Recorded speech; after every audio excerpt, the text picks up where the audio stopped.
So এই যে এই মেশিনটা দেখতে পাচ্ছেন, এই একদম ডেড মেশিন, যেটা ফার্স্ট ভিডিওতে আপনাদের দেখানো হয়েছে পুরোপুরি ইলেকট্রিক লাইন বা যে ইন্টারনাল লাইন হয় সেই লাইনটা, আর আজকে দেখানো হবে পুরোপুরি গ্যাস লাইনটা।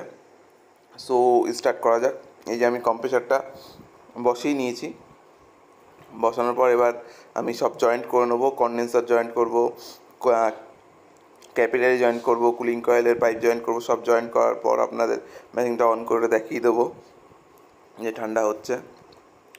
সো এই যে আমি এখানে একটা কয়েল আছে, যেখানে হলো এই জল পড়ে যে ট্রেটা, সেই ট্রের ভিতরে একটা কয়েল থাকে। সেই কয়েলটা দেওয়া অবশ্যই জরুরি, তার কারণ ওই জলটা ওখানে পড়ে, আর ওই মানে কন্ডেন্সারের গরমটা ওই জলটাকে ভাপ বানিয়ে উড়িয়ে দেয়।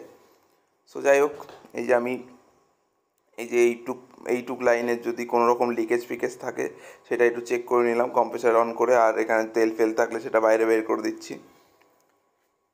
সো মেশিনটা অন করাই আছে, অন করে আমি এই মেশিনটা একটু হিট দিয়ে, যাতে ওইখানে তেল ফেল বা নোংরা টোংরা যা থাকে, কারণ মেশিনটা আমি জানি না কী কন্ডিশনে আছে।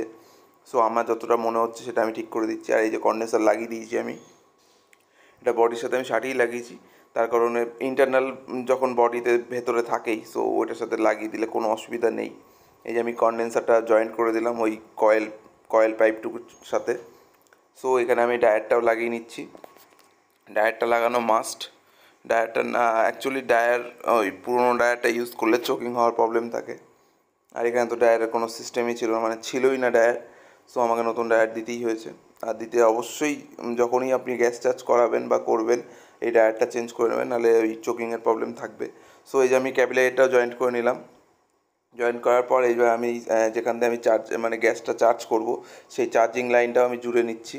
জুড়ে নেওয়ার পর আমি গ্যাস চার্জটা করে দেবো। তার আগে সেলফ ভ্যাকুম করে নেবো। সেলফ ভ্যাকুমটা করে নেবো, তার কারণ আমি ভ্যাকুম পাম্প আনিনি, তার জন্য এটা সেলফ ভ্যাকুম করে আমি মেশিনটা গ্যাস চার্জ করে দেবো। সো যাই হোক, মেশিনটা আমি এই যে রিলে এলপি লাগিয়ে দিচ্ছি, লাগানোর পর আমি অন করে দেবো। অন করে সেলফ ভ্যাকুম হবে।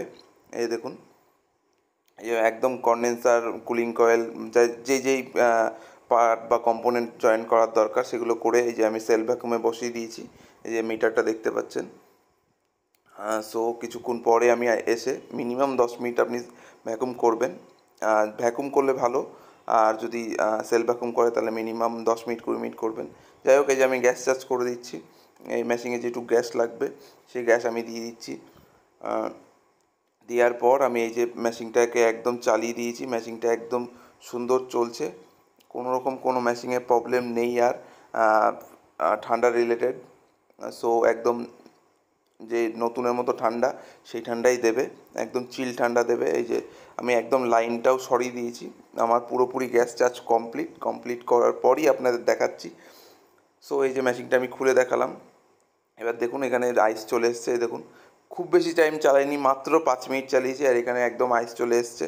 সো মেশিনটা একদম সুন্দর গ্যাস চার্জ হয়েছে।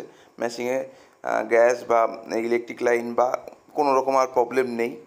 সো সুন্দর মতো ঠান্ডা হবে। সো এবার দেখিয়ে দিচ্ছি আপনাদের ঠান্ডাটা। এই যে আমি হাত দিয়ে চেক করে নিচ্ছি। এই যে ফ্যান মোটরটা চলছে সেটাও আমি দেখে নিলাম। সো ফ্যান মোটরেরও কোনো অসুবিধা নেই আর। মেশিনটা আমি প্যাক করে দেবো। প্যাক করে একদম রেডি করে কাস্টমারকে আমি বুঝিয়ে দিয়ে এবার চলে আসবো। আমার একদম ডেড মেশিন কীভাবে রেডি করলাম এটা আপনাদের দেখিয়ে দিলাম। একদম ডেড মেশিন কীভাবে রেডি করতে হয় সেটাও দেখে নিলেন আপনারা। যাই হোক, thank you for the watching video. So একদম মেশিনটা রেডি, আর মেশিনে কোনো রকম কোনো প্রবলেম নেই। এবার তবু আমি এই যে নিচেরটা চেক করতে ভুলে গেছিলাম, এটাও আমি আরেকবার চেক করে নিলাম।